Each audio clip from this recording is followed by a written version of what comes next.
Assalamualaikum warahmatullahi wabarakatuh.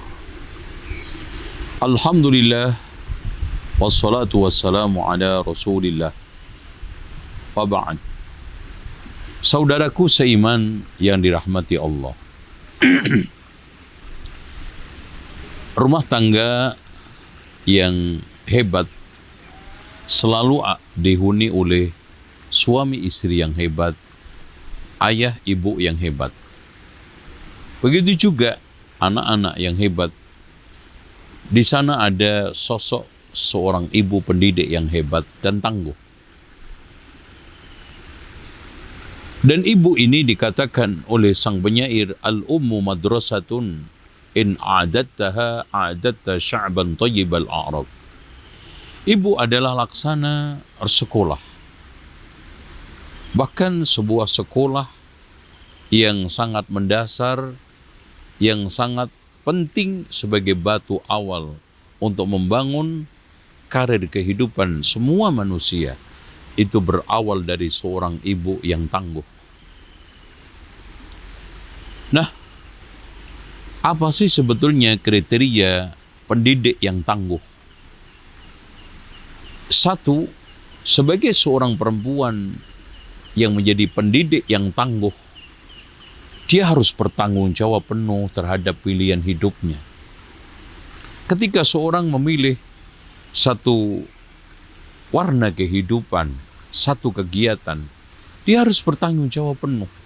Ketika seorang telah memilih untuk hidup berumah tangga, untuk tidak memilih lajang lagi, maka dia harus bertanggung jawab penuh terhadap pilihan tersebut.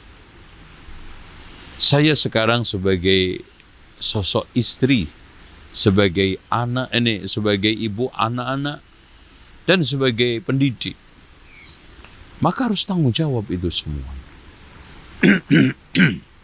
Kemudian yang kedua, kriteria pendidik yang tangguh. Dia harus disiplin yang tinggi di dalam segala hal. Sulit kita untuk mendapatkan bibit-bibit yang unggul kalau petani itu tidak disiplin.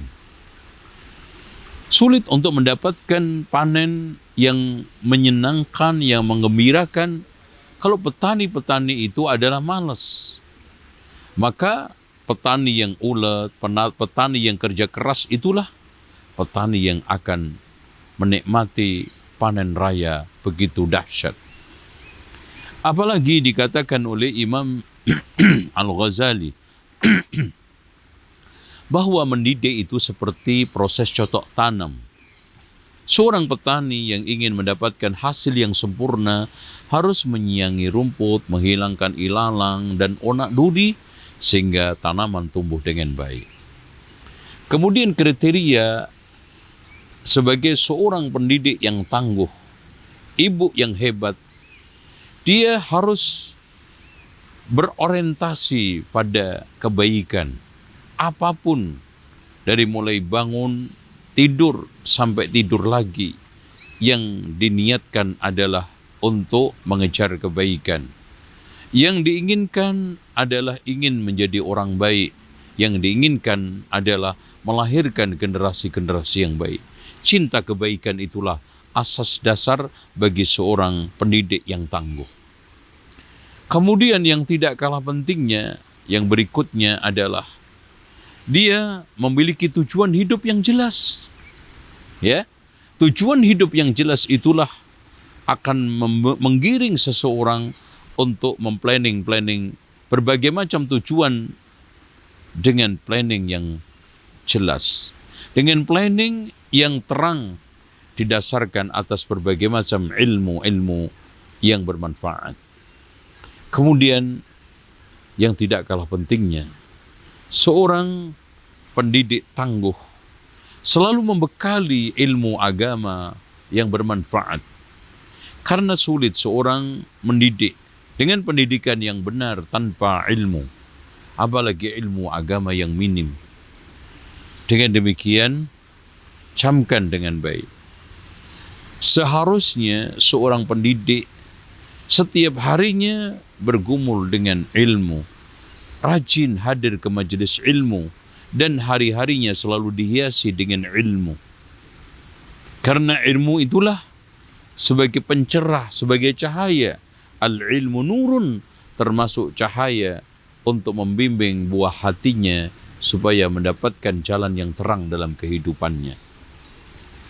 Lalu yang juga tidak kalah pentingnya, kriteria ibu pendidik. Dia harus tahu ilmu tentang pendidikan anak.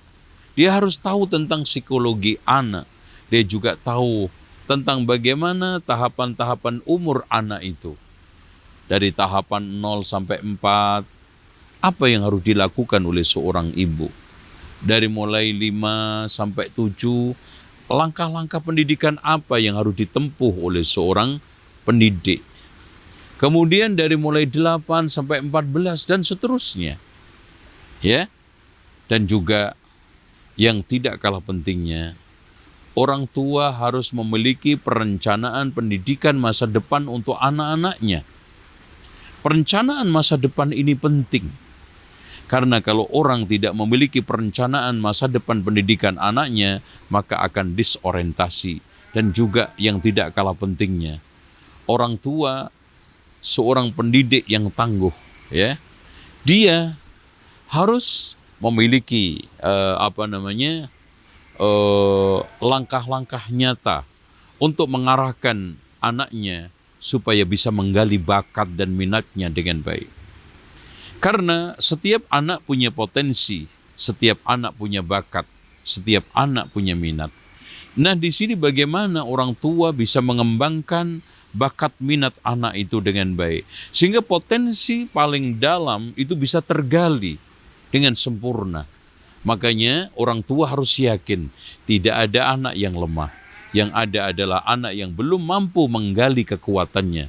Tidak ada anak yang bodoh, yang ada adalah anak yang belum bisa menghilangkan kebodohannya. Dan tidak ada anak yang lemah, yang ada adalah anak yang belum bisa menggali kehebatannya, kekuatannya. Maka jangan pesimis. Masing-masing anak punya bakat, masing-masing anak punya potensi, dan masing-masing anak punya keunikan yang harus kita kembangkan. Insya Allah dengan cara seperti itu kita bisa menjadi seorang pendidik yang tangguh. Itulah kriteria ibu pendidik yang tangguh. Demikian aqulu qauli hadza wastaghfirullah li wa lakum wastaghfirullahal azim innallaha wal ghafurur rahim. Wassalamualaikum warahmatullahi wabarakatuh.